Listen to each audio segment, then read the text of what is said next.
Où sont les abîmes? Où sont les escarpements? Pourquoi nous contentons-nous des aspects plats de cette terre et de cette vie? Il doit y avoir quelque part des trous effrayants, déchirures de l'infini, avec d'énormes étoiles au fond et des lueurs inouïes.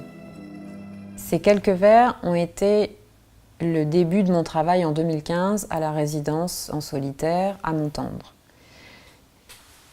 Selon moi, dans mon interprétation, en fait, ces vers, c'est comme une plongée dans nos abysses. C'est comme une sorte d'appel à aller explorer en fait sa noirceur. Et le fait de plonger à l'intérieur de cette zone abyssale, le texte nous dit qu'on y trouve des lumières, mais pas n'importe quelle lumière. C'est-à-dire qu'à partir du moment où je vais dans cette traversée à la rencontre de selon mon interprétation, de mes émotions les plus noires, de mes émotions les plus sombres, et que je les traverse en les accueillant et en allant les visiter, seulement à ce moment-là, je peux entrevoir la lumière qu'il y a derrière.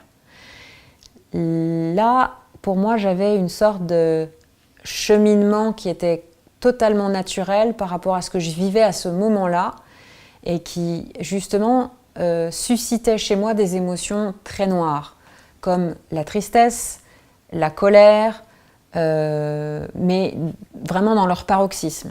Et de ces émotions noires et profondes a émergé justement ce côté lumineux, ce côté plus léger, à partir du moment où je les ai accueillis, je les ai visités, je les ai traversés et j'ai réussi à comprendre ce qu'elles avaient à me dire.